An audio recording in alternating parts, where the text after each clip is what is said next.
What if your brain starts the habit before you ever get the chance to stop it? Every Monday, you promise yourself you're starting over. Every time you say, "This is the last time." And somehow, you still end up right back where you started. Most people spend years blaming themselves for the habits they can't break. But Charles Duhigg studied the science behind why we repeat the same behaviors, and what he found in the power of habit changes the way we should think about them. We're going to follow the journey your brain takes, why it builds habits, why breaking them feels almost impossible, and how you can use that same system to build the life you actually want. Your brain is only about 2% of your body weight, yet it burns around 20% of your body's total energy. That's expensive. So over millions of years, it developed one solution: automate the familiar. Early humans faced the same threats every day. The same paths, the same predators, the same decisions.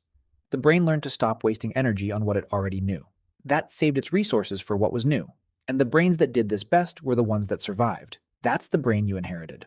Believe it or not, scientists have actually watched a habit being formed inside the brain. In the 1990s, neuroscientist Anne Graybiel wired electrodes into rats' brains. She was studying a region called the basal ganglia, an ancient brain structure found even in fish.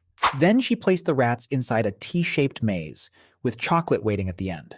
The first time a rat ran the maze, its brain was firing everywhere, processing every smell, every turn, every decision. Pure chaos, because the rat was thinking. After hundreds of repetitions, something changed. That constant storm of neural activity collapsed into two sharp spikes. One at the start of the maze, silence in the middle, and one at the end, when the rat found the chocolate. The rat had stopped thinking. It was executing. Graybiel called this chunking. The brain had compressed an entire sequence of decisions into one automatic unit, triggered by one cue, running without supervision. And here's the critical part. Once a behavior lives in the basal ganglia, it no longer needs your conscious mind's permission to run. The cue appears, the chunk fires, the behavior happens. Not as a choice, as a reflex. Every habit runs on three parts: a cue, a routine, and a reward. The cue is the trigger, a time of day, a place, an emotion. The routine is what you do. The reward is what your brain gets out of it. But Duhigg found a fourth element that most people miss, and it's the one that actually locks the loop shut: craving. Once your brain learns that a cue predicts a reward, it doesn't wait. The moment the cue appears, dopamine starts releasing. Before you've done anything, before any choice is made, the craving arrives first. And craving is what drives you toward the routine, not the cue itself. Think about smokers. They don't light up because they see a cigarette. They light up because stress appeared. And before their hand even moved, their brain had already started anticipating the relief. Refusing at that point isn't a decision. It's a fight against your own neurochemistry. That's why willpower fails. You think you're fighting the behavior. You're actually fighting a signal that already started without you. And here's the hardest part. You cannot delete a habit. Ever. Those neural pathways don't disappear. They go dormant. Someone who quit alcohol for 10 years can walk into a bar, smell the same smell, and the craving comes back like they never left. Not because they're weak, because the chunk is still physically there, waiting for its cue. The loop doesn't die, it waits. So if you can't delete it, how does anyone actually change? The answer is simpler than you'd think. Keep the cue, keep the reward, change only what goes in between. Same trigger, same destination, different road. Duhigg studied Alcoholics Anonymous and found this is exactly why it works. AA takes people who drink when they're stressed and gives them a new routine for the exact same cue and reward. A meeting, people who listen, a sense of connection. The stress is still the trigger, the connection is still the reward, but where the drink used to live, something else is now running. The key is figuring out what the reward actually is. And this is harder than it sounds. Duhigg gives the example of a woman who ate a cookie every afternoon at 3:30. She thought it was hunger. Fruit didn't work. Coffee didn't work.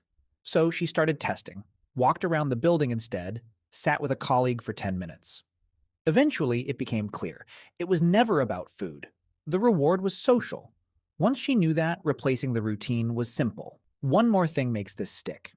Duhigg found that people who wrote down a specific plan, if X happens, I will do Y, were far more likely to follow through. Not because they tried harder, but because in the moment of temptation, their brain found a pre-made plan and ran it automatically, the same way it runs any other chunk. And this is where it gets interesting, because the same loop that builds addiction can build anything. Duhigg calls some habits keystone habits, habits that, when changed, trigger a chain reaction everywhere else. Exercise is the clearest example. Studies show that people who build a consistent exercise habit start eating better, sleeping more, and drinking less without being told to. One loop, multiple effects. The approach is this: don't try to change everything at once. Find the one habit that, if it changed, would make the rest easier. Design the loop deliberately, make the cue obvious, the reward immediate, and anchor it to something already in your day. Start small enough that willpower isn't even needed, because willpower depletes. The goal is to run the loop until the basal ganglia files it away and it becomes automatic. The loop is already running inside you. The only question is whether you designed it, or whether it just happened to you. You are not weak.